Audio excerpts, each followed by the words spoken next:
জন্ম জন্মান্তর ধরেই মহাশক্তির প্রকোপ ব্রহ্মাণ্ডে বিদ্যমান। ভক্তগণ আপন হৃদয়ে শ্রদ্ধা ভরে মন্দিরে আসেন দর্শন করতে। জীবনের সূর্য উদয় হতেই হৃদয়ে ভক্তি ও ভাবের উৎপন্ন হয়ে যায়। অনেক ভক্তরা এই পবিত্র ভূমির দর্শনের অভিলাষী হয়ে দেবী দেবতার মন্দিরে আসতে থাকেন। ওই দেবীর মধ্যে এক দেবী হলেন এই মা মঙ্গলা দেবী। এই দেবীর শক্তির অনেক রূপ। উদাহরণস্বরূপ কামাখ্যা মায়ের রূপ হলেন ইনি।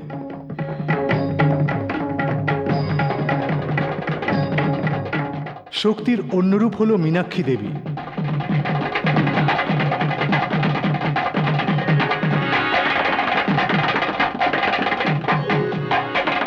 ওনার অন্য একটি রূপ হল শক্তির প্রতীক।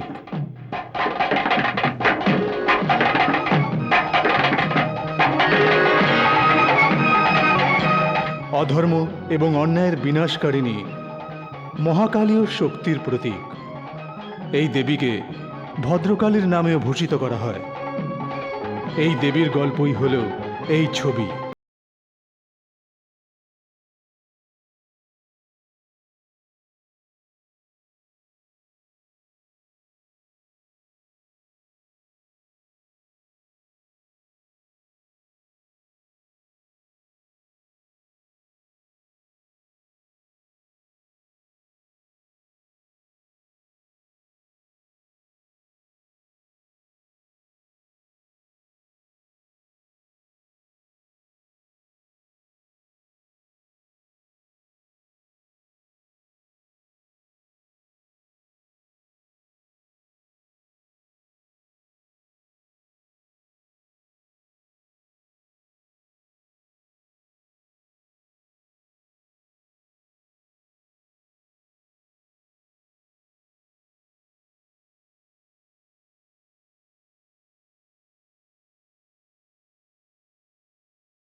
মঙ্গলময়ী মা, তোমার মহিমা অপরম্পার। মঙ্গলা মা, তুমি সবার মঙ্গলকারিণী। আমার হৃদয়ের এই তৃপ্তির আনন্দ তুমিই দিয়েছ। আরে আরে আরে, এ কি করছো? তুমি এই অবস্থাতে এত দূর থেকে হেঁটে মায়ের দর্শন করার জন্য এত কষ্ট করছো? দেবীকে প্রসাদ দিতে তো আমাকেও বলতে পারতে, আমি দিয়ে দিতাম। আমি যে আজ সন্তানের মা হতে চলেছি তার সৌভাগ্য প্রদান করেছেন স্বয়ং কালী মা। মা মঙ্গলাময়ী মায়ের দয়া আর কৃপাতেই আজ আমার এই সুখ প্রাপ্ত হয়েছে। হরি দিন তো গেল, সন্ধ্যা হলো, পার করো আমারে। হরি দিন তো গেল, সন্ধ্যা হলো, পার করো আমারে। আমি দিন ভিখারি, সঙ্গে নাই মোর টাকা কড়ি। আমি দিন ভিখারি। কি দাদা, কি ব্যাপার? আজ তানসেনের মতো দীপক রাগ গাইছো যে? আরে চুপ কর, নয়তো টেনে এক থাপ্পড় মারবো। তখন তুই তানসেনকেও ভুলে যাবি। জানিস কেন গাইছিলাম? কারণ আমি বাবা হতে চলেছি। ও। দিন তো গেল, সন্ধ্যা হলো, পার বাহ। করো আমারে।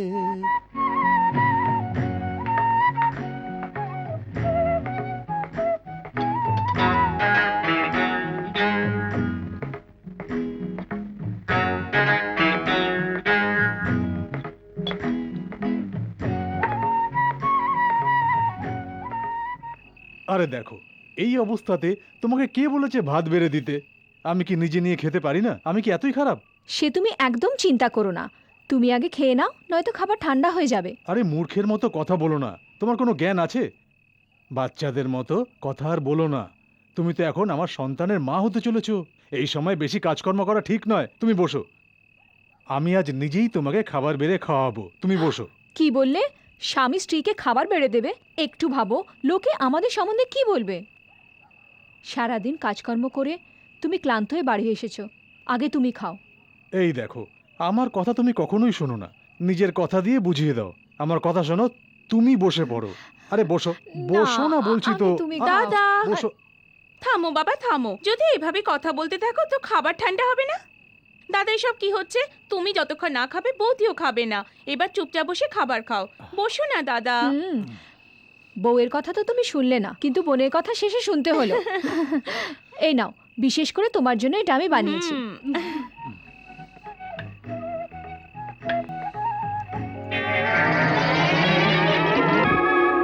বৌদি, সবার আগে আমি ভাত খাবো, তারপর তোমরা। বুঝতে পারলে? আহা, দারুণ হয়েছে। শোনো, খুবই ভালো বানিয়েছো। তোমার হাতের খাবার সত্যি খুব ভালো। এটা কি দাদা, আমি বকে যাচ্ছি আর তুমি চুপচাপ শুনে যাচ্ছ? আমার কথা শুনে মুখ বন্ধ হয়ে গেল না? তুমি কি মনে করেছো এটা কোনো হোটেল? অনেক দিন থেকে তুমি এই কাজ করে যাচ্ছ, কিন্তু এখন আর তা হবে না। তোমায় আমি এ কি বাপরে, কাউকে কি এভাবে মারে নাকি? এত জোরে মেরেছো, এখনো ব্যথা হচ্ছে। আসলে কিছুদিন ধরে আমি তান্ত্রিক বিদ্যা শিখছি, আর তার প্রভাব হচ্ছে কি না সেটাই দেখছিলাম, আর তার জন্যই আমি সেখানে গিয়েছিলাম। আমি থাকতে তোমাকে এইসব মন্ত্রতন্ত্র শেখার কি দরকার আছে? আহা, কার্য করার উৎসাহ আমার কখনোই কম নাই, তাই তন্ত্রমন্ত্র শিখছি। কারণ বহু বহু তান্ত্রিককে আমি জানি। তান্ত্রিককে লোকে তো ভীষণ সম্মান করে, সেই সম্মান আমারও পাবার দরকার। আমিও তো একজন তান্ত্রিক। এসব কথা পরে বলা যাবে, এখন তোমরা বসে খেয়ে নাও। যাও, একটা থালা কি? নিয়ে এসো। আরও একটা থালা? একটা থালাই যথেষ্ট? সব সময় কি তোমরা দুজনই এক থালাতে খাবে? এদের দুজনকে কি তুমি একসাথে খেতে দেবে না? আহ, কেন দেব না? একটা শুভ সময় দেখে এদের দুজনকে বিয়ে করিয়ে দেব, নয়তো এর বিয়ে অন্য কোথাও হয়ে যাবে, তাই না? ছাড়ো না দাদা। দাদা, আমার দেরি হয়ে যাচ্ছে, গঙ্গা দেবীর কাছে যেতে হবে। এই গঙ্গা দেবী আবার কে? ওই জমিদারের মেয়ে, তাকে না দেখে তো ঘুমোতেই পারে না। কি বললে? বিয়ে করার পরেও যদি ওই গঙ্গা দেবীর সাথে থাকে তাহলে আমার কি হবে?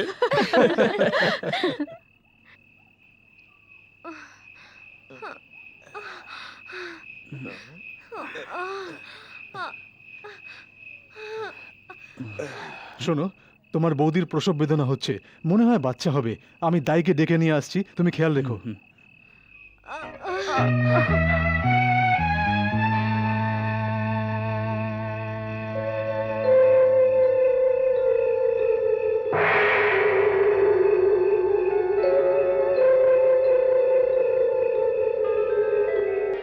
দাঁড়াও, ঘরের ভেতর এক মহিলা প্রসব যন্ত্রণায় কাতর, আর সে একা, আর তুমি একজন পুরুষ হয়ে কিভাবে ঘরের ভেতর প্রবেশ করছো? আশ্চর্য হোস না মূর্খ, এই সব আত্মীয়তা দেবতাদের অধীনে, সুতরাং তুই আমাদের কর্মে অজ্ঞান। তোর জ্ঞানের জন্য এতটুকু বলা উচিত যে এই শিশুর জন্মাবার আর ভাগ্য লেখা লেখনের জন্যই আমি এখানে এসেছি। তাই নাকি মহাশয়? এই শিশুর ভাগ্যের সম্বন্ধে আমাকে কিছু বলবেন? বলুন না। অসম্ভব। শিশুর দর্শন করার পরেই আমি ওর ভাগ্য নির্ণয় করব। তাহলে ভাগ্য লেখা লেখার পর আপনি যাবার সময় আমাকে কৃপা করে বলে যাবেন, আমি অপেক্ষা করব। শোন, জীবনের ভাগ্য লেখন বিধির বিধানের উপর নির্ভর করে, বিচারের উপর কখনোই নয়।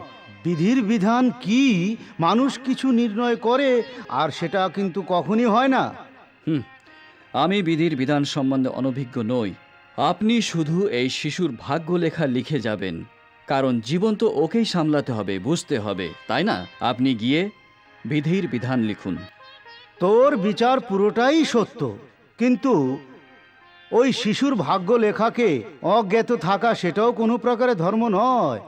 ওই শিশুর ভাগ্য লেখা লেখার পর যাওয়ার সময় আমি নিশ্চয়ই তোকে বলে যাব।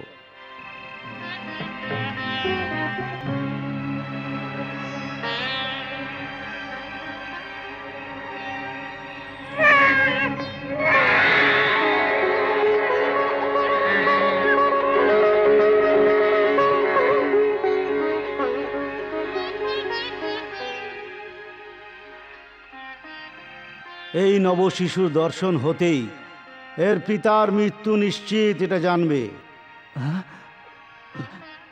মনে রাখবে, এই শিশুর দর্শন হতেই এর পিতার মৃত্যু নিশ্চিত, এটা জানবে।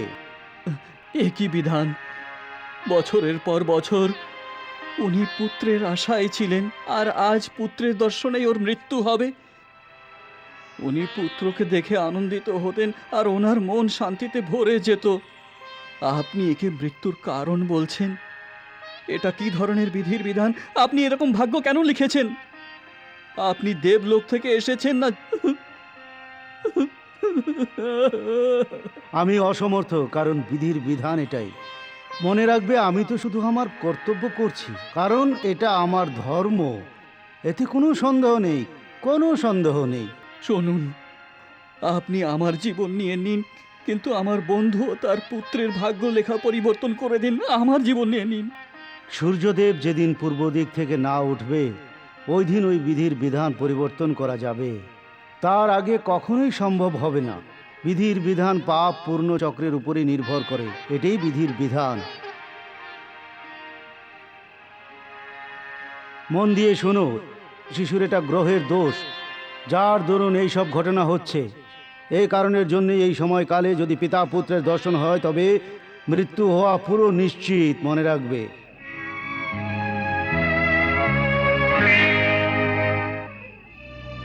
বন্ধু, বাবা কাকে খুঁজছো?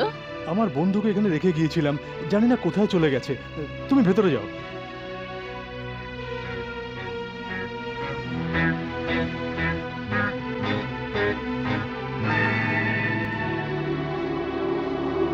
হায় মা কালী, এ কি অঘটন!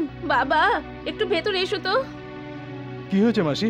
তোমার স্ত্রীর বাচ্চা তো হয়েছে, কিন্তু তোমার বাচ্চা গেল কোথায়? বাচ্চা কোথায় গেল? তার মানে কে নিয়ে গেল বাচ্চা?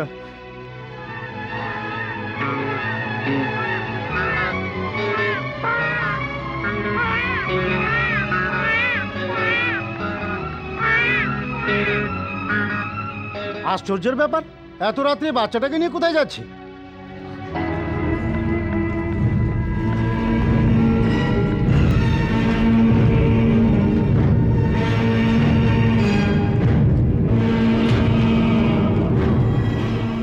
ব্যাপার দাদা, কি হয়েছে? কাকে খুঁজছেন? আমার বাচ্চাকে পাচ্ছি না ভাই। আমার স্ত্রী বাচ্চা জন্ম দিয়েছে, কিন্তু কেউ আমার বাচ্চাকে নিয়ে পালিয়েছে। তাই নাকি? তবে শুনুন, আপনার যে বন্ধু, ওকে একটা বাচ্চাকে নিয়ে যেতে দেখেছি, আপনার বাচ্চাকে তো ও নিয়ে যায়নি। তান্ত্রিক বিদ্যাতে যদি কোনো লক্ষ্যে পৌঁছাতে চাও তাহলে ছোটখাটো পাপ করতে পারো, এটা আমার গুরু বলেছিলেন। কিন্তু আমার ভালো লাগেনি, তাই আমি চলে এসেছি। কিন্তু বিচার করলে দেখা যায় ভালো কিছু পেতে গেলে যদি কোনো পাপ করো তাহলে সেটা ধর্মের কার্য বলে বিবেচিত হয়। হে ভগবান, ওই পাপী আমার বাচ্চাকে তান্ত্রিক বিদ্যার উপযোগের জন্য নিয়ে গেছে হয়তো। বলো, ও কোন দিকে গেছে? ও জঙ্গলের দিকে গেছে, কিন্তু এতক্ষণে তো অনেক দূরে চলে গেছে। এখন আপনি ওকে কিভাবে পাবেন?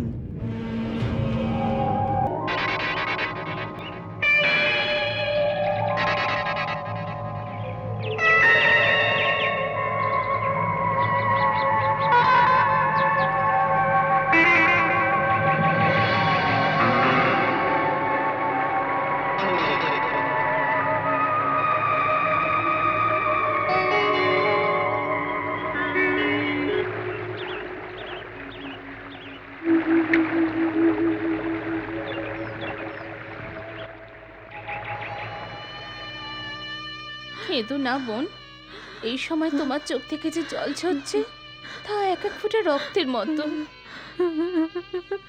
এত বছর পরে আমার সন্তান হলো, আর আমি তার মুখ পর্যন্ত দেখতে পাইনি। কাঁদবো না তো কি করবো মা? তুমি তন্ত্র মন্ত্র প্রয়োগ করার লোক ওই তান্ত্রিককে তোমরা নিজের ঘরে থাকতে দিয়েছো, ওটা তোমাদের ভুল। ও বাচ্চাকে তন্ত্রবিদ্যাতে প্রয়োগ করবে সেটা কি তোমরা জানতে না? বলো। জানতাম, কিন্তু সময়ে যে ছোট শিশুও সাপ হয়ে যায় সেটা জানতাম না। ভেবেছিলাম অন্য শহর থেকে তন্ত্রবিদ্যা শিখে এসেছে, কিন্তু ও তো আমার সাথে বিশ্বাসঘাতকতা করেছে। শোনো, যদি আমার জন্মদাত্রী মা সত্য হয়ে থাকে তবে আমি অবশ্যই ওকে খুঁজে বার করব আর শাস্তি দেব।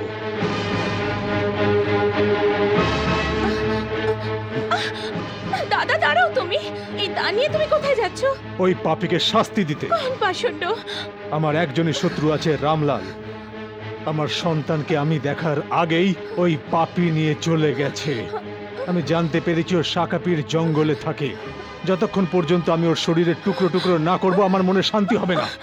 শোনো দাদা, আজ পর্যন্ত ওই জঙ্গলে যাবার সাহস কেউ করেনি। ওখানে কোনো মানুষ যেতে পারে না। যদিও জঙ্গলের দিকে যেত তাহলে কেউ না কেউ তো দেখতো। যেমন পাগল মেয়েদেরকে পাথর ছুঁড়ে লোকে হাসে, তেমনি দুঃখের সময় গ্রামবাসীরা নানা প্রকার উল্টো পাল্টা কথা বলে। কেন বুঝতে পারছো না তুমি? বলো। তুমি বুঝবে না। যতক্ষণ ওর শরীর থেকে মস্তক আলাদা না করছি আমি থামবো না। আমাকে যেতে দে। তুমি যেভাবে রেগে আছো দাদা, আমার তো বিশ্বাস হয় না যে রামলাল এমন বিশ্বাসঘাতক হতে পারে।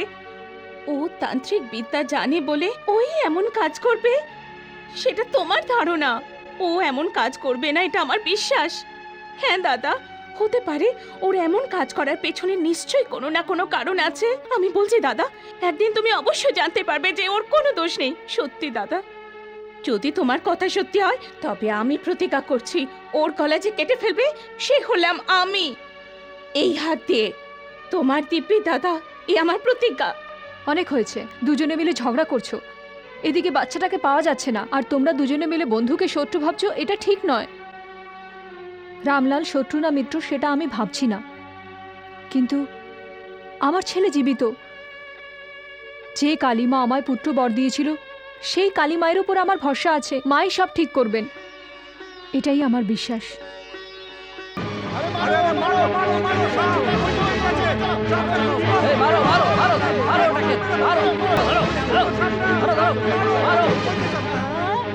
আরে তাকিয়ে আছো কেন? মারো এটাকে। দাঁড়াও, মারছো কেন একে? তুমি একে মারতে বারণ দিচ্ছ, কিন্তু একটা জিনিস ভাবো, একে যদি না মারা হয় তাহলে আমাদের ছাড়বে? শোনো, এটা মন্দিরের সাপ। এই সাপকে মারা পাপ। তোমরা যাও।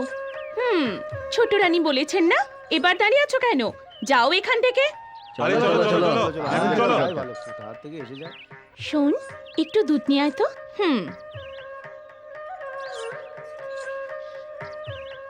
মঙ্গলময়ী, কারোর উপর রাগ করো না। এই দুধ খেয়ে শান্ত হয়ে যাও।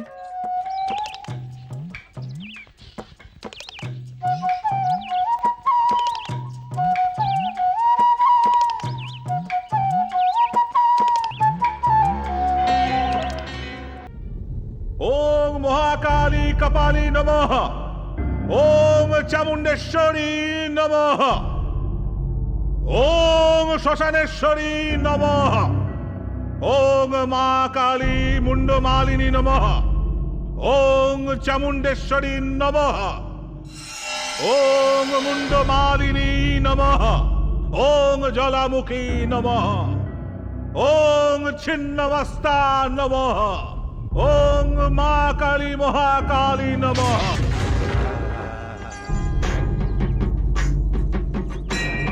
মঙ্গলরূপিণী মহিষাসুরমর্দিনী মহাকালী শরণং শরণং শরণং।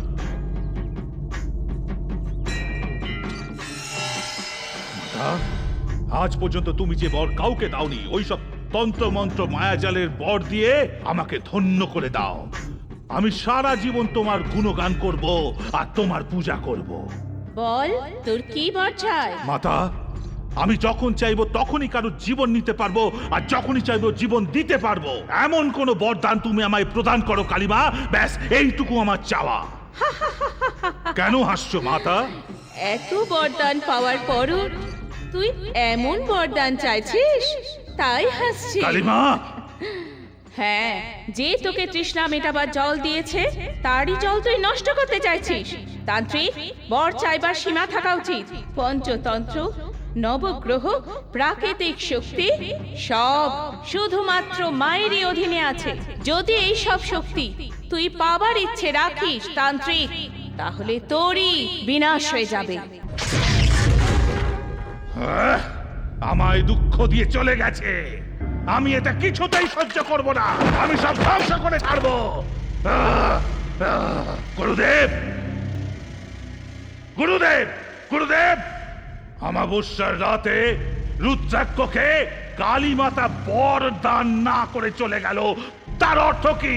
যে কোনো প্রকারে আমার ওই দুটো বর চাই, যে কোনো প্রকারে আমার ওই দুটো বর চাই। আমি ভীষণ মর্মাহত গুরুদেব, আমি ভীষণ মর্মাহত। তান্ত্রিক, ক্রোধিত হবে না।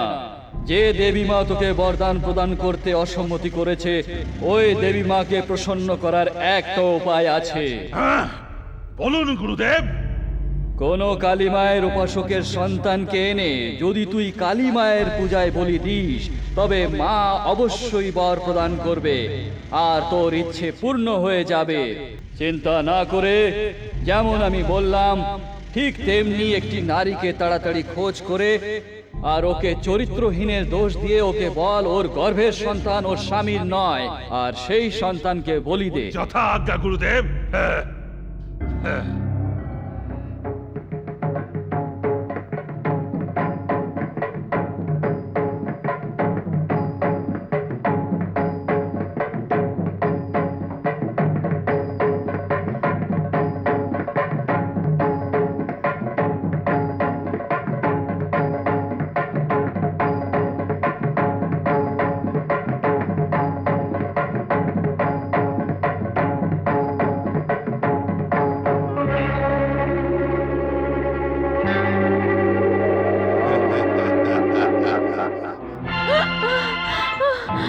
কি হলো? খারাপ স্বপ্ন দেখেছো? বলো, কেন চিৎকার করে উঠলে? হ্যাঁ, কেউ দেখছে আমাকে, কেউ চুপি চুপি দেখছে আমাকে। কি যাতা বলছো? স্বপ্ন দেখছিলে? সব দরজা জানলা বন্ধ, তোমায় কে দেখবে?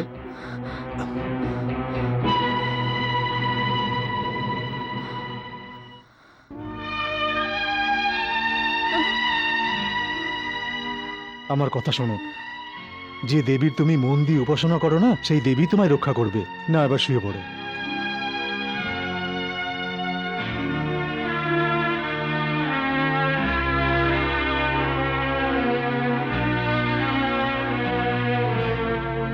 মারো মারো, এই ঋষিকে মারো। আমাকে মেরো না, আমাকে মেরো না। আমি একজন সাধু। তোমরা মারছো কেন? আমাকে মেরো না। আরে দাঁড়াও দাঁড়াও দাঁড়াও, শোনো, একে তো বৃদ্ধ, তার উপর সন্ন্যাসী, একে কেন মারছো? জ্ঞান দিতে এসছো নাকি? এবার তোমার দেখাচ্ছি। এখনই মজা দেখাচ্ছে এটাকে। হ্যাঁ, মারো।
এই চলো এখান থেকে কেটে পড়ি, চলো চলো চলো চলো চলো চলো চলো চলো চলো চলো চলো ওরে,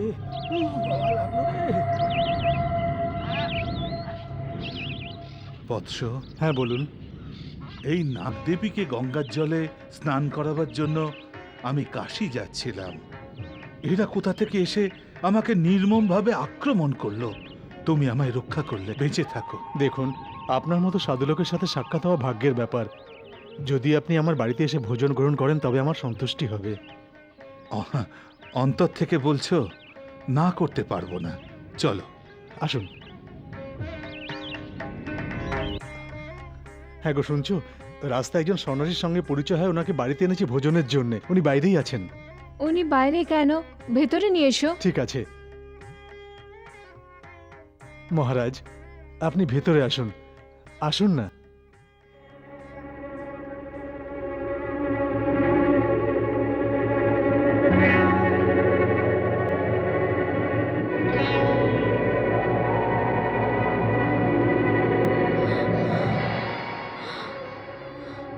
সাপ, সাপ, সাপ, সাপ। পাগল হয়ে গেছো? কি যাতা বলছো? কিচ্ছু নয় বাবা, আমার হাতে যে মা মনসা, তিনি তোমার স্ত্রীর অন্তরের ভক্তির জন্য সাক্ষাৎ দর্শন দিয়েছেন, যার দরুন তোমার স্ত্রী হঠাৎ ভীত হয়ে পড়েছেন, আর কিছুই নয়। তাই বুঝি? যাও, ওনার জন্য ভোজন নিয়ে এসো। একটু দাঁড়াও। অন্যের জন্য তৈরি করা ভোজন আমরা গ্রহণ করতে পারি না। যদি আমার জন্য ভোজন আলাদাভাবে তৈরি করে আনতে পারো তবে গ্রহণ করব। তাই হবে সাধু বাবা, যেমন আপনার ইচ্ছে। শুনছো? যাও, আসুন আপনি।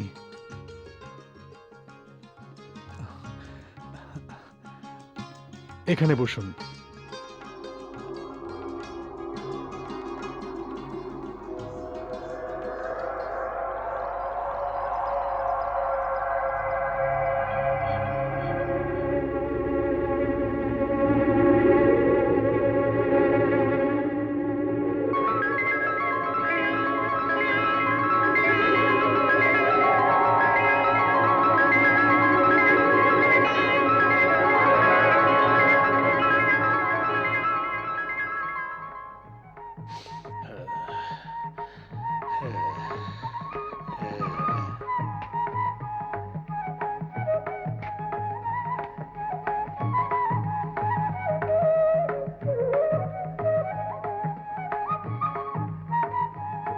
আমি তো জঙ্গল থেকে শুকনো কাঠ এনেছিলাম, এটা হঠাৎ করে কাঁচা কিভাবে হলো? কালিমা, এই কাঠ দিয়ে আমি কিভাবে রান্না করব? শুনছো? তুমি কি করছো? তাড়াতাড়ি করো। এক্ষুনি আসছি।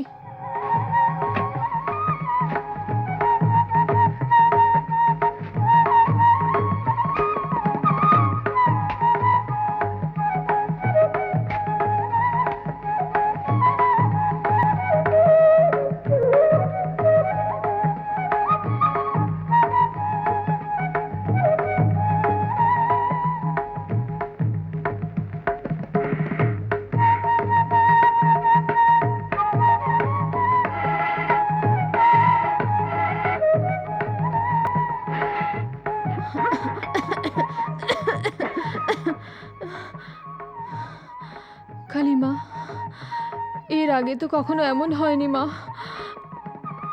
আমার এত বড় পরীক্ষা নিও না মা, আমায় দয়া করো।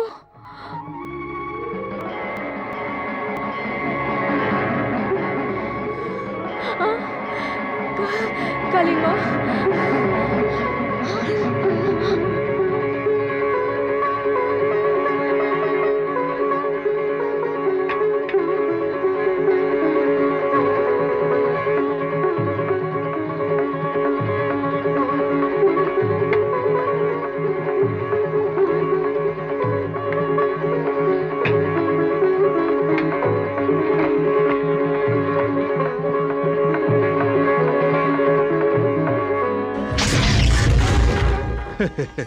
তোমার ঘরে আমন্ত্রণ করে তুমি যে আমাকে ভোজন করিয়েছো তাতে আমি সন্তুষ্ট হয়েছি।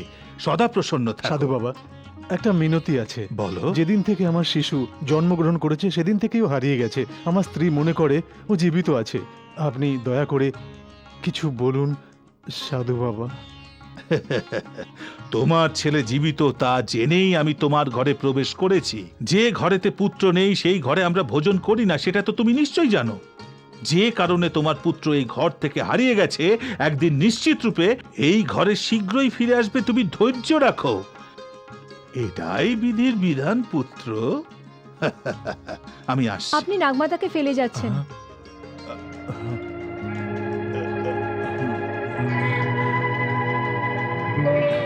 সদা সুখে থাকো। হঠাৎ করে আমার মনে উল্টোপাল্টা ভাবনা আসছে। তুমি আমার এই ভাবনাকে দূরে সরিয়ে রাখো। খারাপ চিন্তা থেকে তুমি আমায় মুক্তি দেবে মা।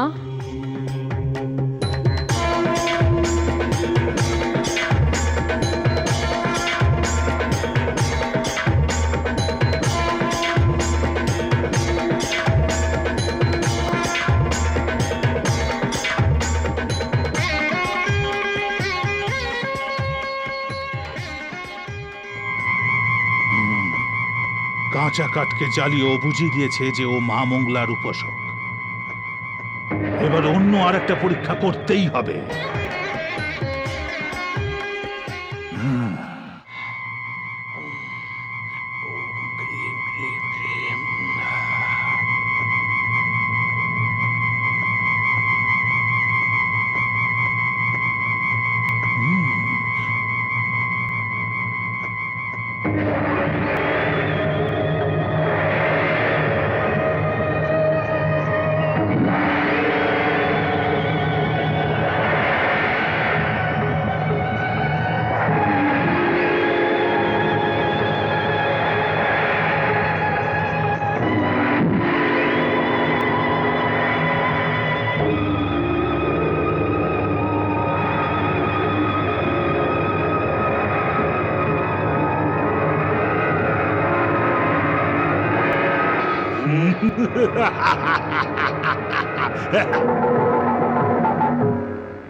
এখন আর কোনো সন্দেহই রইল না যে ও কালীমাতার এক সত্যিকারের ভক্ত। কিন্তু আমিও আমার শক্তি দিয়ে অলৌকিক ক্রিয়া করতেই থাকবো।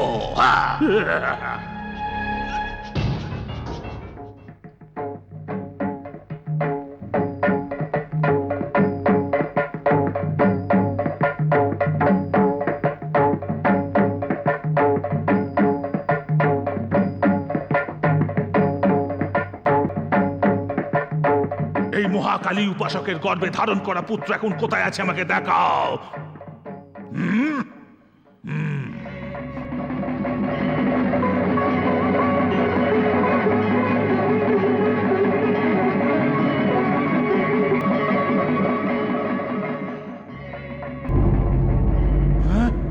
গুরুদেব, গুরুদেব, গুরুদেব, এ কি অশোভন!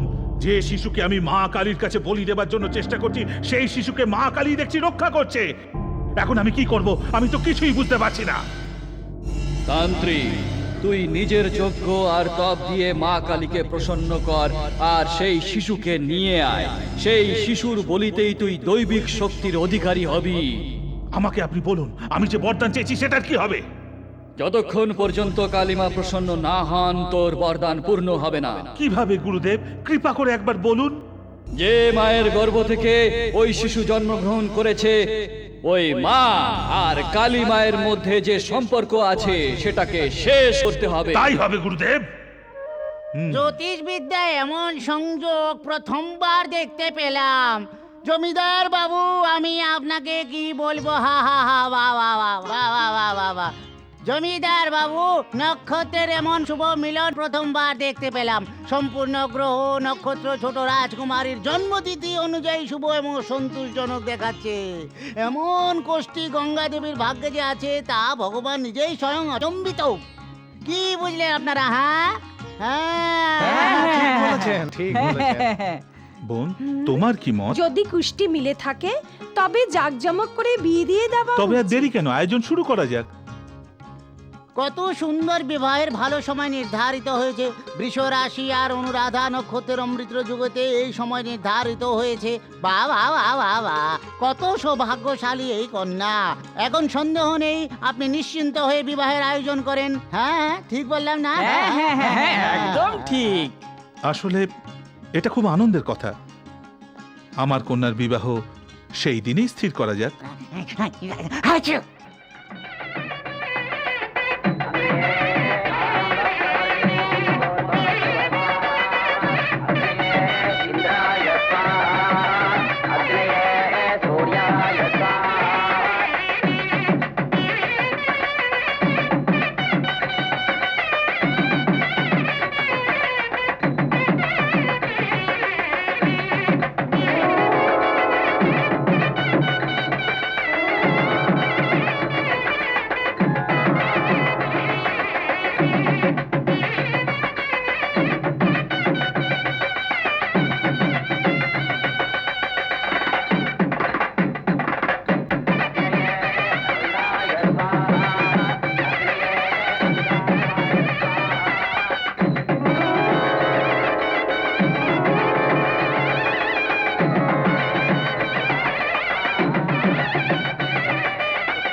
জোরে বাজাও, জোরে বাজাও।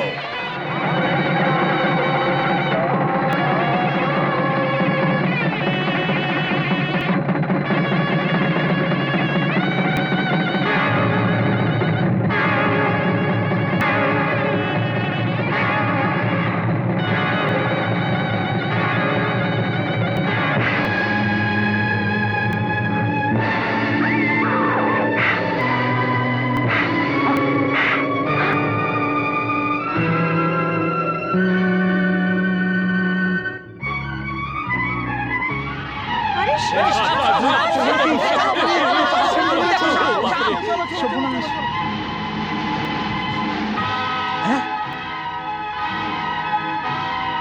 হে ভগবান, এই সাপ তো মন্দিরের নাগ দেবতা। তাই তো, এটা কি করে সম্ভব?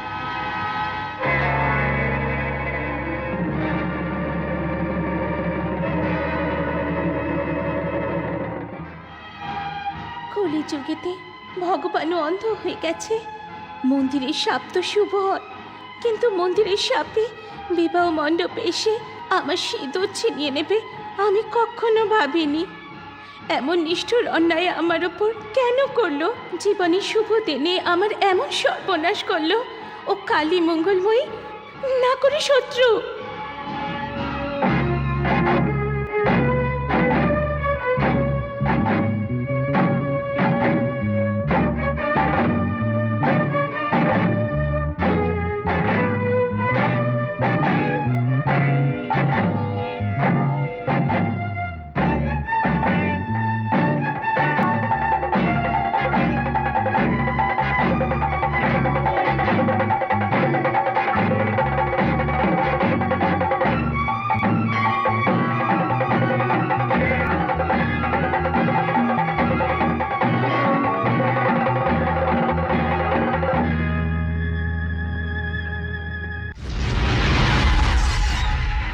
তোমায় মহান ভাবতাম, কিন্তু তুমি তো সব থেকে নিষ্ঠুর দেখছি। তুমি এটা ঠিক করনি, এটা খুব অনর্থের কথা। মন্দিরে এলে মঙ্গল হয়, ভক্তজন সেটাই জানি, কিন্তু তুমি তো সর্পরূপ ধারণ করে আমার স্বামীর জীবন নিয়ে নিলে। এটা তোমার অন্তিম সর্বনাশ। প্রতিজ্ঞা করছি, যতদিন জীবিত আছি তুমি এই মন্দির থেকে কখনো বাইরে যেতে পারবে না।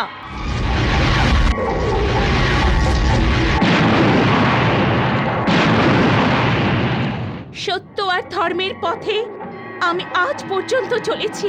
যদি এটা সত্যি হয় তবে এই মন্দিরের দীপ নিভে যাবে।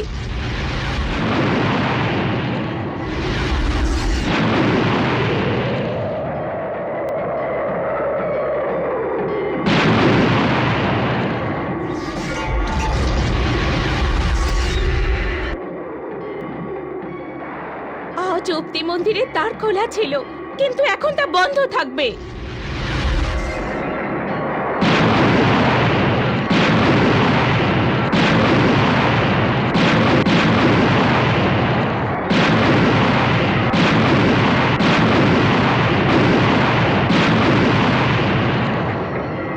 আরে ছেলেটাকে মেরেই ফেলবে নাকি? হ্যাঁ, হ্যাঁ, ও নাক কেটে দেবো, আমি ছাড়বো না ওকে। আরে বলবে তো কি করেছেটা কি? হাঁচি। এই জন্যে আরে টাকলা, আরে। হাঁচি দেওয়া কি অন্যায়? হ্যাঁ, হ্যাঁ, আরে হাঁচি দেওয়া কোনো পাপ নয়, কিন্তু যখন জমিদারের মেয়ের বিয়ে হচ্ছিল তখন ও জোরে হেঁচেছিল, তার জন্য ওর বর মরে গিয়েছিল। আজ আমি ওর নাক কেটেই ছাড়বো। না থাকবে নাক, না হবে হাঁচি। আচ্ছা না কাটার পরে যদি হাঁচে? গলা কেটে দেবো। তো গলাটা ওখানে। হাঁচি দিনি ভাই, কেসেছিলাম। আমার ঘরে এমন দুর্ঘটনা হবে আমি তা কখনো স্বপ্নেও কল্পনা করতে পারিনি। কত ভালোবেসে আমার মেয়ের নাম রেখেছিলাম গঙ্গাবতী, কিন্তু জানি না কোন কোন জন্মের পাপের ফল এই জন্মে আমাকে ভুগতে হচ্ছে। কে জানতো যে চোখের জলে বন্যা বইবে আমার ঘরেতে এভাবে? কিছুই বুঝতে পারছি না আমি, কিছুই আমি বুঝতে পারছি না। এমন একটা তুফান এলো যার জন্য এই সুন্দর সংসার একদম দুঃখের সমুদ্রে ভাসিয়ে দিয়ে গেল। আমরা কি করব? ভগবান তো মৃত্যুর অনেক মার্গ দিয়েছে, কিন্তু মৃত্যুকে জীবিত করার একটা মার্গ দর্শায়নি। আমি সর্বদাই বলি, আমাদের গঙ্গার বোন দুধের মতো সাদা। এখন তো ওর পরিধানও সাদা বস্ত্রই হবে।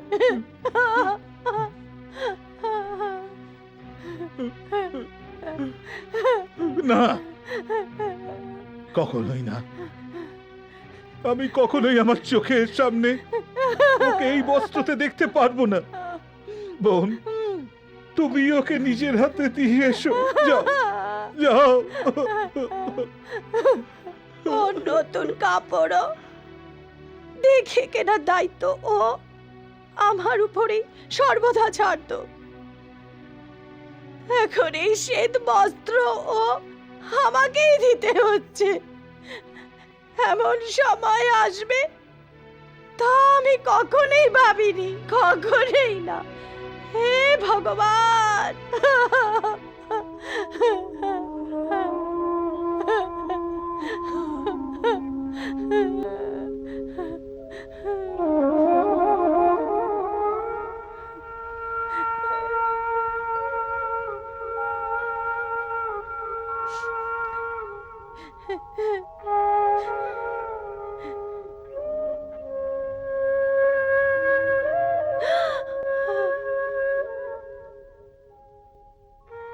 কেন সাদা কাপড় পরবো?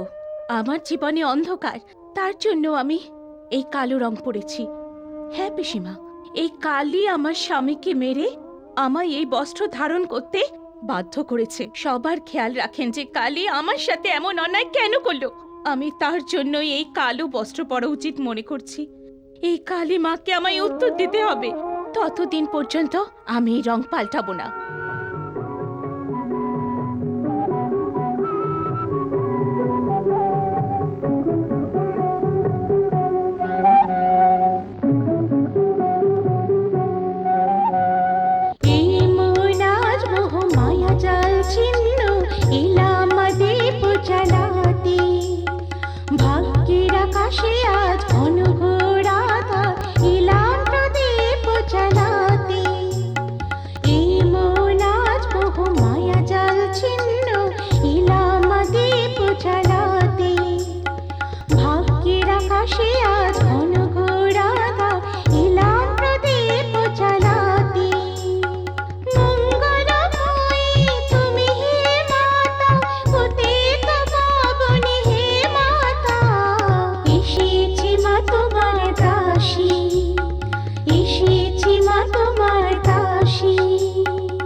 একটা কথা বলবো? কি? আজ আমি হাটেতে লক্ষ্মীকে দেখেছি। ও তো এমনভাবে কাঁদছিল, আমি কি বলবো। কেন কাঁদছিল? ওর ভাই জমিদারের কাছে জমিতে কাজ করে। ও তোমার বোনের সাথে বিয়ে করতে চায়, তোমাকে জিজ্ঞেস করতে বলেছিল। বোনের বিয়ের ব্যাপারে আমিও ভাবছি। ওই পাষণ্ড রামলালের সাথে ওর বিয়ে দেবার ইচ্ছে ছিল, কিন্তু ওই পাপী তো আমার স্বপ্নটাই ভেঙে দিল। এখন ওই পাপীর সাথে আমার বোনের বিয়ে হোক, সেটা আমি চাই না।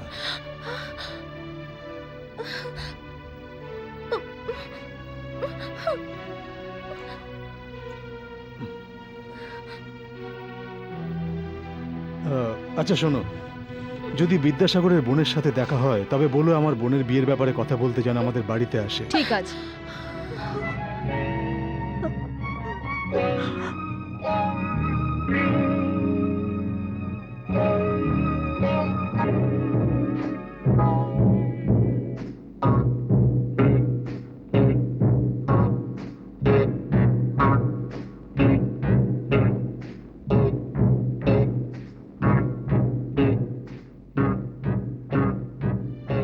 শোনো বোন, ও বোন, শোনো বোন, তোমার ননদ, কি ব্যাপার? তোমার ননদ জঙ্গলে দেখে যাচ্ছে হাতে দা নিয়ে। আমি ওকে দেখেছি যেতে। তাড়াতাড়ি গিয়ে ওকে থামাও, আমার ভীষণ ভয় করছে। যে জঙ্গলে পুরুষ যেতে ভয় পায়, সেই জঙ্গলে ও কেন যাচ্ছে? যেভাবে ও যাচ্ছিল আমার তো মনে হচ্ছে নিশ্চয়ই কোনো অঘটন করতে পারে। হ্যাঁ বোন, তুমি ওকে কিছু বলনি তো? কোনো উল্টোপাল্টা কথা বলনি তো? তুমি বলো। ওর বিয়ের ব্যাপারে কথা বলছিলাম, অন্য কোনো কথা তো হয়নি। মনে হচ্ছে রামলালকে ভুলতে পারেনি। ও ওই জঙ্গলেই থাকে সেটা জেনে ওর সাথে দেখা করতে গেছে। ওর ব্যাপারে চিন্তা করে আমার ভীষণ ভয় হচ্ছে। তুমি তাড়াতাড়ি যাও, ওকে নিয়ে এসো শিগগিরই।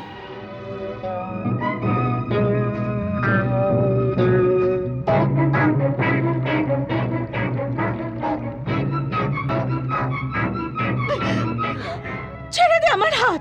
যতক্ষণ পর্যন্ত আমি তোর গলা না কাটি আমার শান্তি হবে না। আমায় মারতে চাও? তবে আমায় নিশ্চিন্তে মারতে পারো। সবাই আমাকে ভুল বোঝে। সবাই আমাকে মারতে চায়, কিন্তু শিশুকে আমি ঠিকভাবে রেখেছি। হ্যাঁ, ওই দেখো, এই বাচ্চা কত আনন্দে আছে এখানে। তুমি ওর সাথে দেখা করতে চাও না?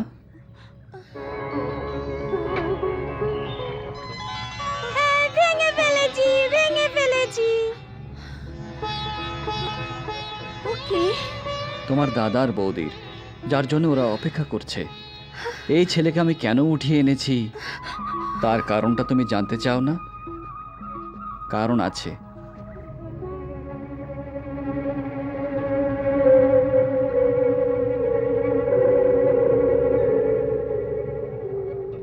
এটাই কারণ। নিজের বন্ধুর প্রাণ বাঁচানোর তাগিদে এই বনবাস আমি নিজেই নিয়েছি। এটা কোনো অন্যায় নয়। এবার তুমিই বলো। আমায় ক্ষমা করো। অন্যদের থেকে তোমার কথা শুনে আমি সহ্য করতে পারিনি। আমায় ক্ষমা করে দিও। ওঠো।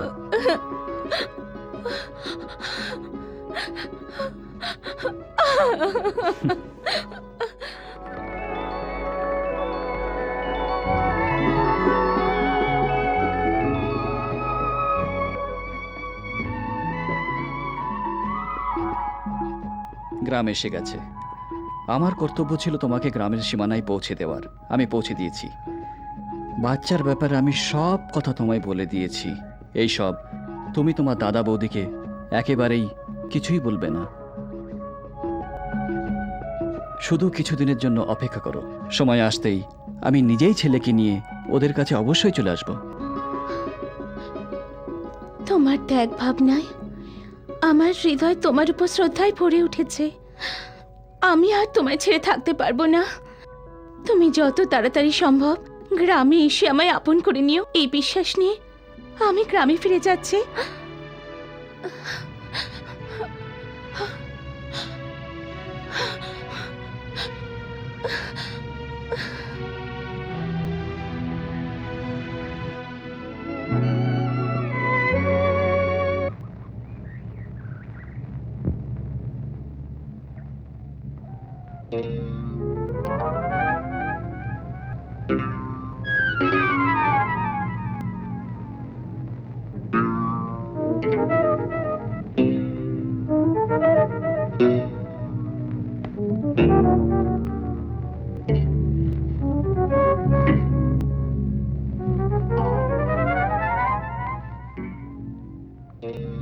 এতদিন ধরে আমি তোকেই খুঁজছিলাম। বল আমার ছেলে কোথায়? বল কোথায় আমার ছেলে? এই বলবি কি না বল?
যদিও মরে যায়, তবে ছেলে কোথায় আছে তার খবর পাবো না।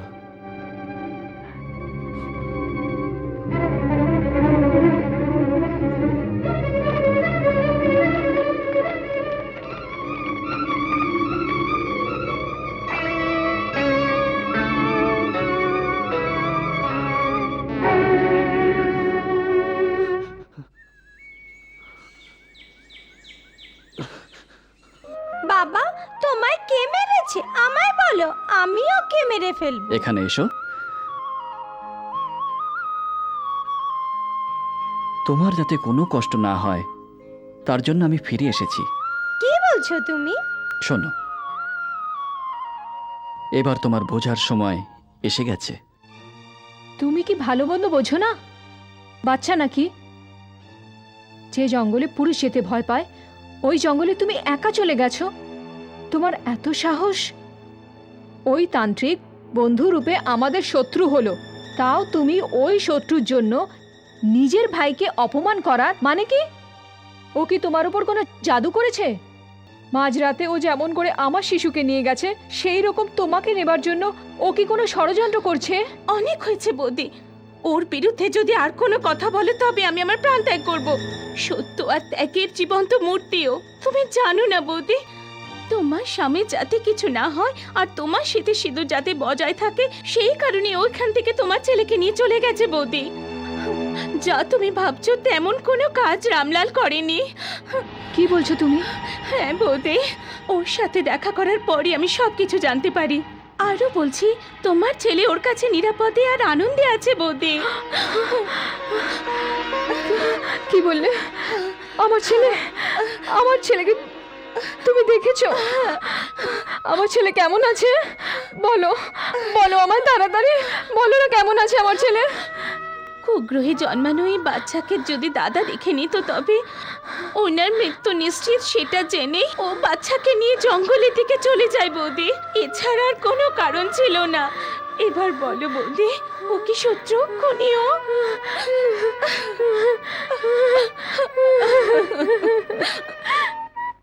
মা, আমি কাউকে বিশ্বাস করি না, আমি তোমায় বিশ্বাস করি। তুমি আমার বিশ্বাস রেখেছো। আমার সন্তান ভালোভাবে আছে এই খবরটা পেয়ে আমি অত্যন্ত খুশি হয়েছি মা। তোমার কৃপা অসীম মা। তোমার কৃপা অসীম।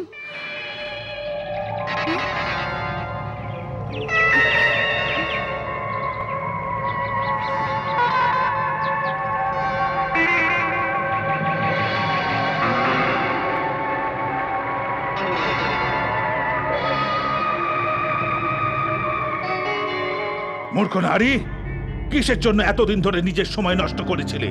আমার কথা শোন আর তোর পুত্রকে আমায় সমর্পণ কর। আমার ছেলে আমি তোকে কেন দেব? একজন তান্ত্রিককে জিজ্ঞাসা করছিস ছেলে কেন দেব? পাপি, তার মানে আমার ছেলেকে?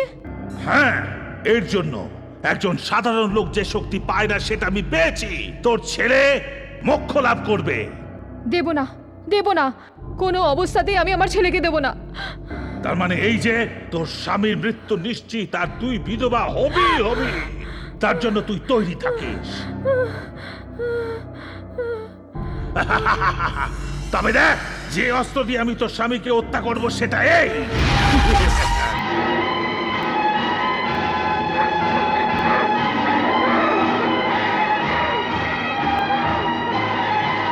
মা মঙ্গলাময়ী মা!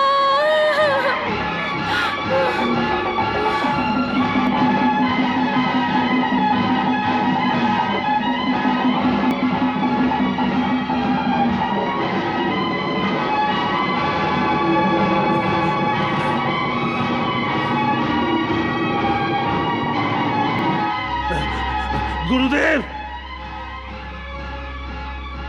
তান্ত্রিক, কি?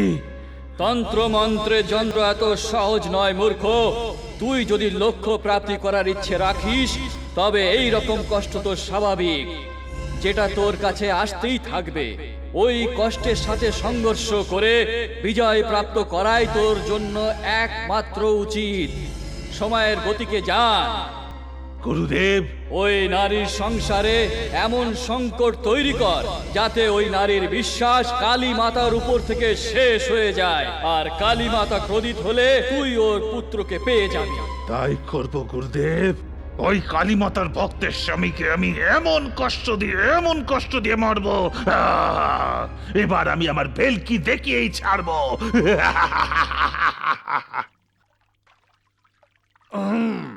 ও ইচ্ছা করে পরান্ডারে গামছা দিয়া বান্ধি, ইচ্ছা করে পরান্ডারে গামছা বান্ধি, ইচ্ছা করে লা লা লা লা। আরে দেখো, এ কি আশ্চর্যের ব্যাপার! হে মা মঙ্গলাময়ী!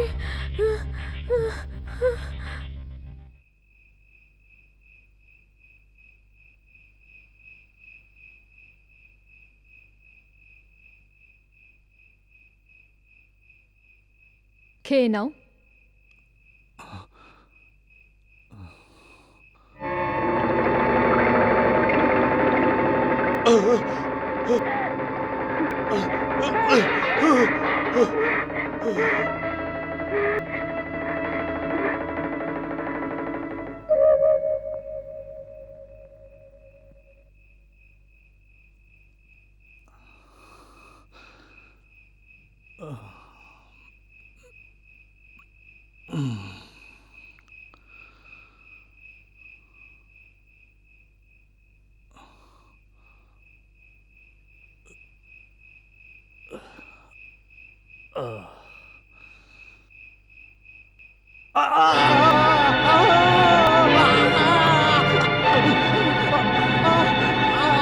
কি হয়েছে?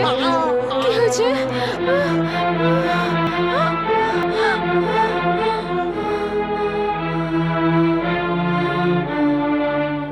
মা, এসব কি ঘটে চলেছে? মনে হচ্ছে কোনো অশুভ শক্তির প্রভাবে এমন ঘটনা ঘটছে আমার সাথে। আমি কি এমন পাপ করেছি যার কারণে তুমি আমাকে এমন শাস্তি দিচ্ছ? শোনো, সকাল থেকে তুমি কিচ্ছু খাওনি, এবার এই দুধটা খেয়ে নাও। আসবে না, আসবে না, আসবে না আমার কাছে, আসবে না আমার কাছে। কি হয়েছে? কি হয়েছে? কি হয়েছে তোমার?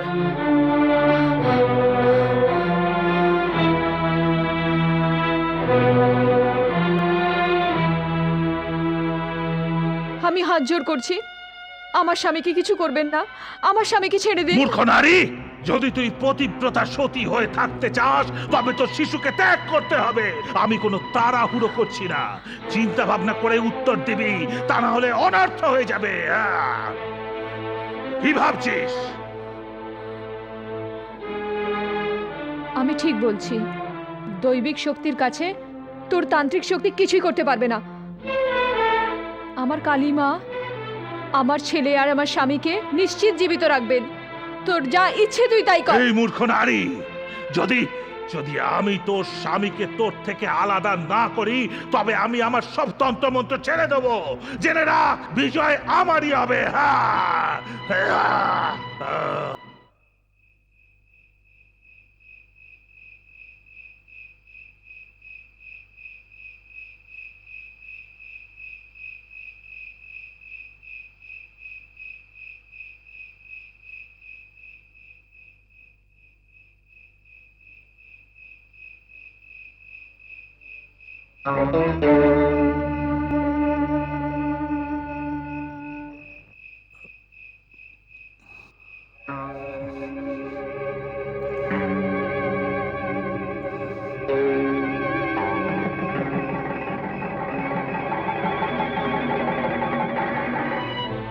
এ কি, আপনার আপনার হাত যে জ্বলছে। তুমি এর চিন্তা করবে না, প্রথমে এই আলো জ্বালিয়ে দাও।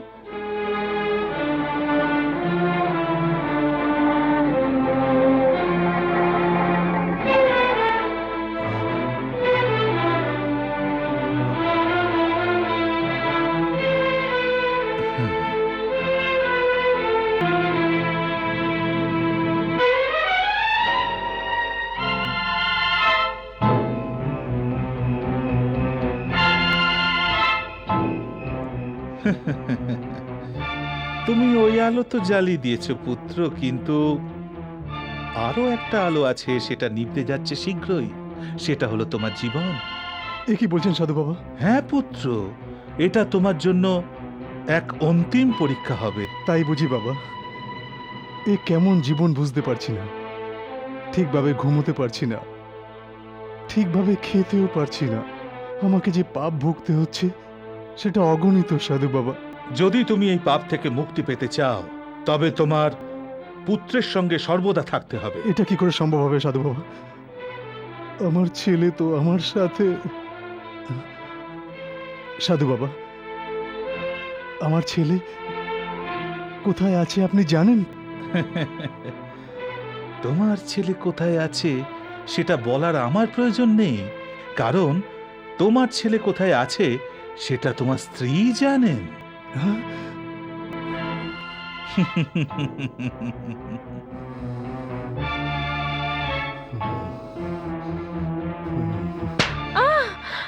বল,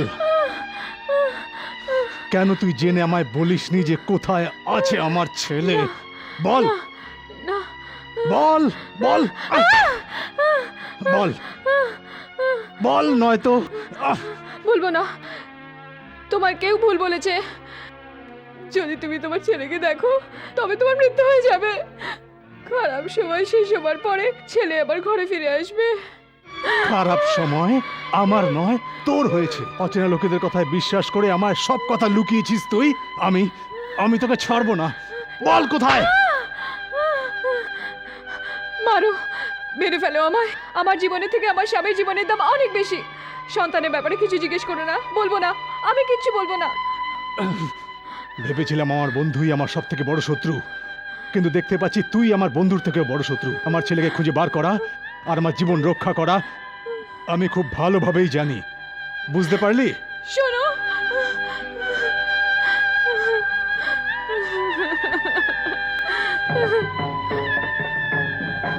মা মঙ্গলাময়ী, ক্রোধই উনি বেরিয়েছেন।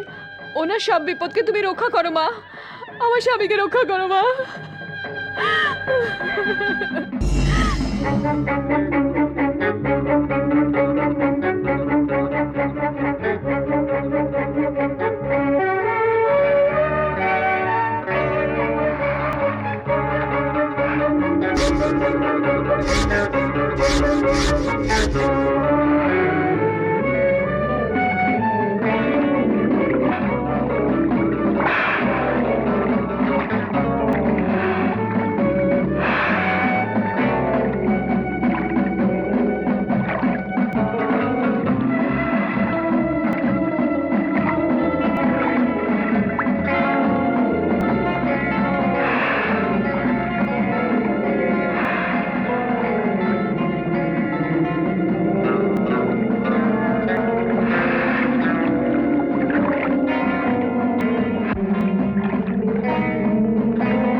স্বামীজি, আগামী অমাবস্যার পুজোর রাতে আমাদের কালীমাকে সাজানোর জন্য আমি এইসব অলংকার দিতে চাই।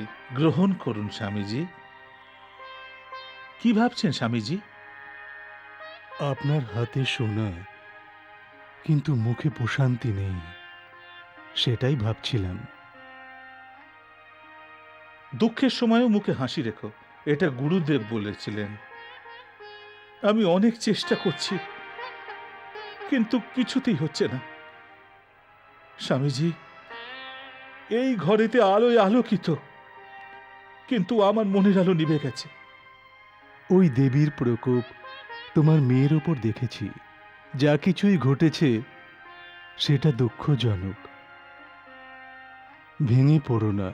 যেভাবে নিভে যাওয়া প্রদীপকে পুনরায় জ্বালানো যায়, ওই রূপে তোমার ঘরের অন্ধকারকে পুনরায় আলোকিত করা যায়। তা কি করে সম্ভব স্বামীজি? বিধবা যদি আবার কোণে সাজে, তবে লোকে কি বলবে? এখন তুমি কাঁদছ আর বাইরের লোকেরা হাসছে। তোমার জন্য যখন লোকেরা চিন্তা করে না, তবে তুমি কেন করছো? পৃথিবীতে শাস্ত্র বলে কিছু আছে স্বামীজি। ভগবান যখন কোনো সন্তুষ্টি দেয়, তখন কোনো শাস্ত্রই তা ঠেকাতে পারে না। শুধু তাই নয়, তুমি যদি এইসব শাস্ত্রের পেছনে পড়ে থাকো, তবে সন্তুষ্টি পাবে না। স্বামীজি, সর্বপ্রথম তোমাকে একটা যজ্ঞ করতে হবে মা মঙ্গলা কালীর। তখনই তোমার এসব দুঃখের অবসান ঘটবে। মঙ্গলা কালী? যেমন আপনি বলবেন স্বামীজি, তার প্রস্তুতি আপনাকেই করতে হবে। নিশ্চয়ই। কন্যাকুমারী ধীমহি তন্নো দুর্গে প্রচোদয়াৎ। দুর্গাयै স্বাহা। দুর্গায় দেবীং শরণমহং প্রপদ্যে সুতরবিতরসে নমঃ। দুর্গাयै স্বাহা। তন্নো দুর্গে প্রচোদয়াৎ। দুর্গাयै স্বাহা। বন্ধ করুন। যে কালী আমার স্বামীর প্রাণ নিয়েছে, মন্দিরে থাকার তার কোনো অধিকার নেই। আর আপনারা ওকে ঘরে এনে যজ্ঞ করছেন, যে আমার এমন সর্বনাশের কোনো উত্তর দেয়নি। আপনারা সবাই মিলে সেই দেবীর আরাধনা করতে বসেছেন। না, আমি তা হতে দেব না, কখনোই হতে দেব না। এর যজ্ঞের দরকার নেই। বন্ধ করুন। না, শান্ত হও। না মা, না। যদি তুমি প্রতিশোধী নিতে চাও, তবে আমার থেকে না। আর যদি উত্তর চাও, তবে তুমি মায়ের কাছে পাবে না। উত্তর আমার কাছে আছে। হ্যাঁ মা, আজ পর্যন্ত যত কিছু হয়েছে, তার জন্য শুধুমাত্র আমি দায়ী। একদিন আমি প্রতিদিনের মতো জঙ্গলে শিকার করতে যাই। সেখানে একটি আদিবাসী মেয়ে দেখতে পাই। খুবই সুন্দরী ছিল। আমি ওকে ভালোবেসে ফেলি। আমার মন দিয়ে দিই। চাইছিলাম যেভাবেই হোক ও আমার হবে। কিন্তু ওর বিয়ের খবর আমার কানে আসে। আমি ক্রোধিত হয়ে যাই। বাবু, যে মেয়েকে আপনি ভালোবাসেন ওর আজ বিয়ে। কি বলছিস তুই? হ্যাঁ বাবু, মা মনসার মন্দিরে ওর বিয়ে হচ্ছে আজ। যে আমার হতে পারিনি, তাকে অন্য কারুর কিছুতেই হতে দেব না।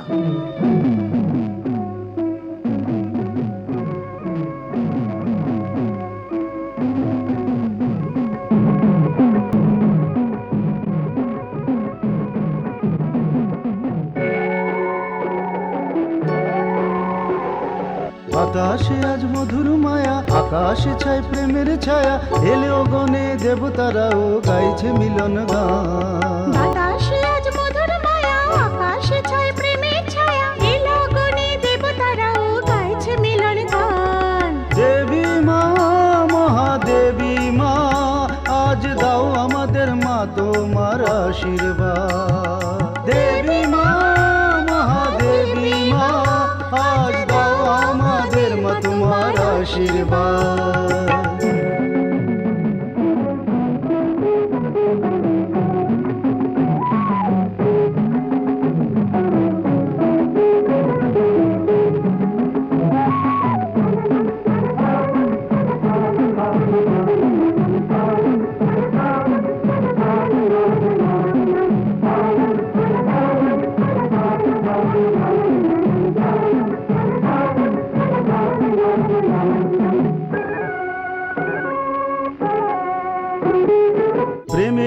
বন্ধনকে রাখো সকল সময় যত্নে, জীবনটাকে ভরে দাও মা নতুন নতুন রত্নে, প্রেমেরই বন্ধনকে রাখো সকল সময় যত্নে, জীবনটাকে ভরে দাও মা নতুন নতুন রত্নে, কষ্ট দূর করো সব কষ্ট দূর করো, আশীর্বাদের ঝর্ণাতে জীবন সফল করো। না কোনো কষ্ট না কোনো চিন্তা, বড় মা জীবন সুখে শান্তিতে। দেবী মা মহাদেবী মা, আজ দাও আমাদের মা তোমার আশীর্বাদ। দেবী মা মহাদেবী মা, আজ দাও আমাদের মা তোমার আশীর্বাদ।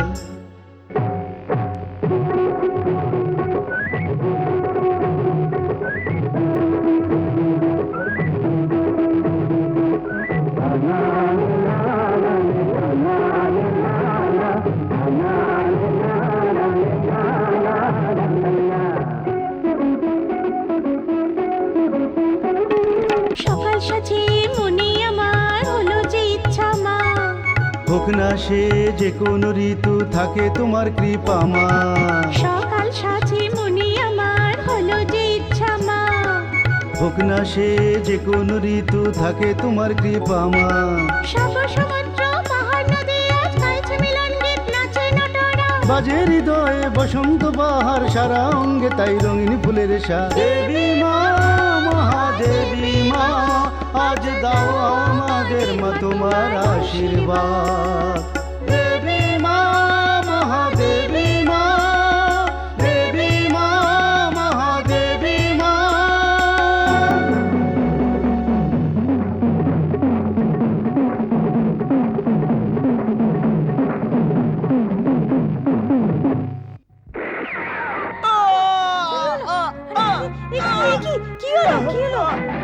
আরে কি হয়ে গেল?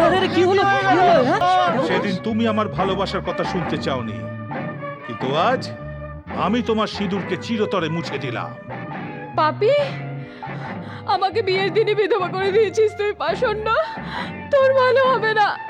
কাঁদো, আরো কাঁদো। সেদিন আমি কিছুক্ষণের জন্য কেঁদেছিলাম, আর আজ তোমরা সারা জীবন ভরে কাঁদবে। আহা!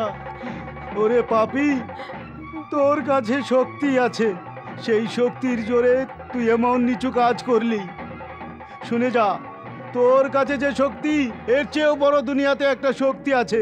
জমিদার, ওই মা মনসা দেবীর শক্তির উপর আমি তোকে শাপ দিচ্ছি, যেভাবে তুই আমার মেয়েকে বিয়ের দিনে বিধবা করলি, আর আমি আজ ওর দুঃখে দুঃখিত, তেমনি ভাবে তোর মেয়ে ও বিয়ের দিনেই বিধবা হয়ে যাবে।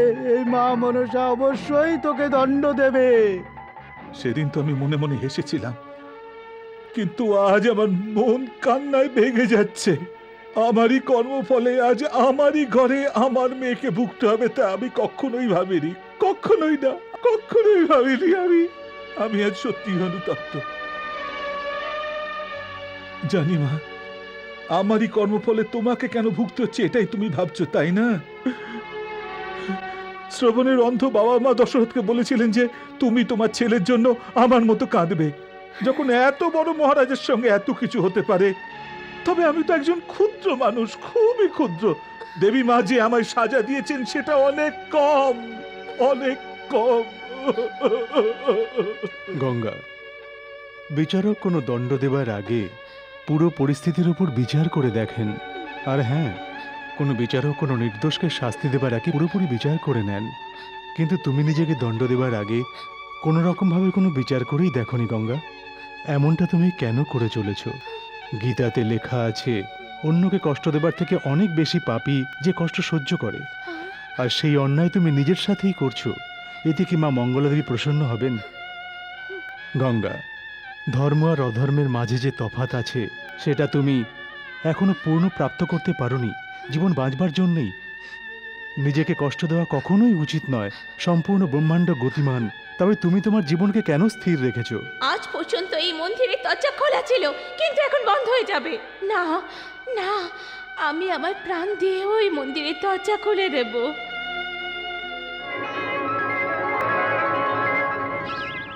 বাবা, কি হয়েছে তোমার? তুমি চাঁদের দিকে তাকিয়ে আছো। আমাদের বনবাসের সময় সমাপ্ত হয়েছে। এখন আমি তোমাকে তোমার বাবা মার কাছে নিয়ে যাব। তুমি জানো না, এই বনবাসে আমরা 5 বছর পার করেছি। এখন আমাদের অশুভ গ্রহের কাল সমাপ্ত হয়েছে। তুমি কি বলছো?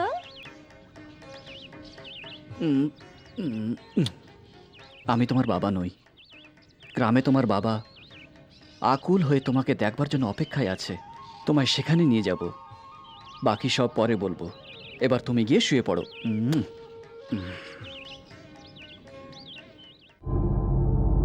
তান্ত্রিক, ওই বালকের রক্তেই মা কালী প্রসন্ন হতে পারে। যা, মা কালীর সামনে ওই বালককে বলি দে আর নিজের লক্ষ্য প্রাপ্তি কর। যা মূর্খ, যা। বিজয় প্রাপ্ত করেই ফিরে আসবো। আসছি।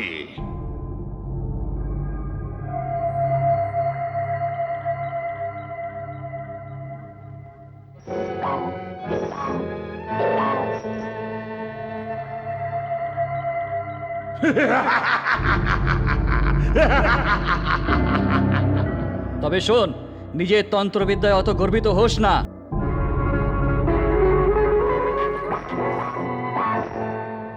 হ্যাঁ?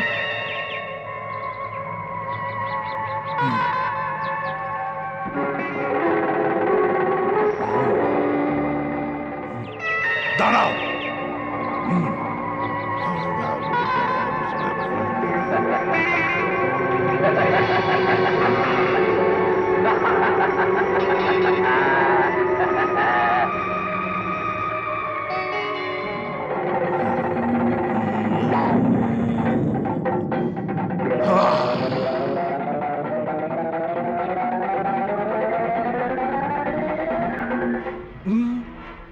তোর এত ক্ষমতা? তাহলে এবার দেখ।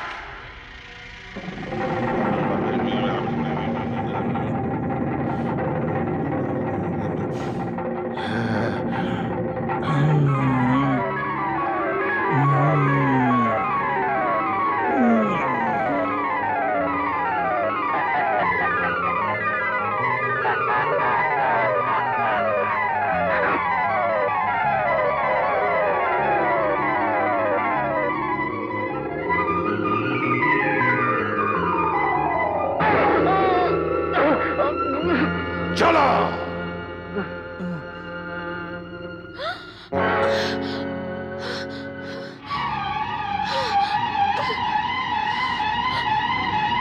দাদা, কি হয়েছে বোন? দাদা, খারাপ খবর। তোমার বন্ধুর ছেলেকে নিয়ে এখানে আসছিল। হঠাৎ করে একজন তান্ত্রিক এসে ওকে মেরে ছেলেকে নিয়ে চলে যায়। গিয়ে তাড়াতাড়ি বাচ্চাকে বাঁচাও। যাও দাদা, যাও। আরে শুনছো? বৌদি! দরজা খোলো, বৌদি, খোলো। দরজা খোলো। আরে আমাকে ছেলেকে বাঁচাতে হবে, গিয়ে দরজা খোলো বলছি। শোনো, দরজা খোলো। আমি হাত জোড় করছি, তুমি ওখানে যাবে না। ওর মন্ত্র শক্তির কাছে সবাই পরাজিত হয়ে চলে আসে। ওর দুষ্ট শক্তি থেকে আমার ছেলেকে শুধু মা মঙ্গলাই বাঁচাতে পারে, কালী মাই বাঁচাতে পারে।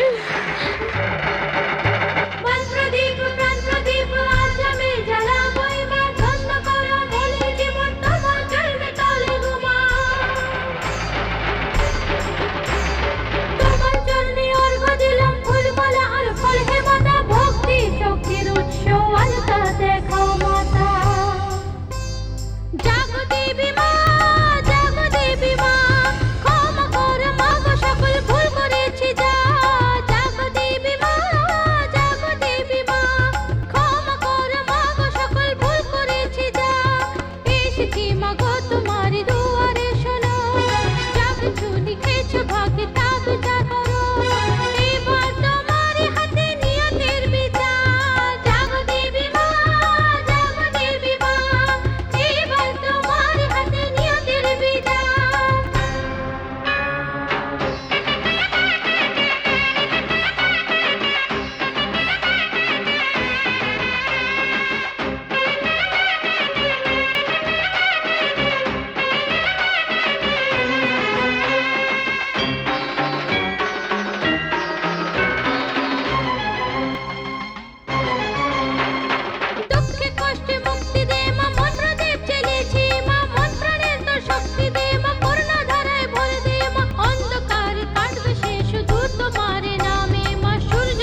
মা কালী, মঙ্গলা কালী, তোর বলির জন্যই আমি এই বালককে এখানে নিয়ে এসেছি। হ্যাঁ, আমি বলি চাই, কিন্তু নির্দোষ শিশুর নয়। তোর মতো পাপী, তোর ইচ্ছে পূরণের জন্য তুই অবলা নারীকে দুঃখ দিয়েছিস। পাপী, অধম, এবারে শিশুর জীবন নিতে চাইছিস। সব পাপীদের জন্য তোর বিনাশ একটা উদাহরণ থাকবে। অন্যকে বিনাশ করে নিজের কল্যাণ করতে চাস, তোর মতো পাপীদের এই ধরাতে জীবিত থাকার কোনো অধিকার নেই, কোনো অধিকার নেই। তোর নিধন আজ, তোর সর্বনাশ হোক।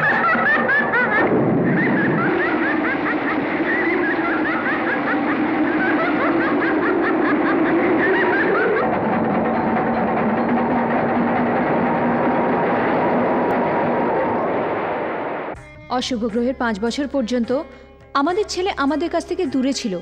ওই সময় আমরা কত দুঃখী ছিলাম। ভগবানের উপর ভরসা রাখো। ভগবানের উপর ভরসা করলে যে কোনো অশুভ গ্রহ কিছু করতে পারে না। কালী মঙ্গলা দেবী আমার সব দুঃখ দূর করেছেন।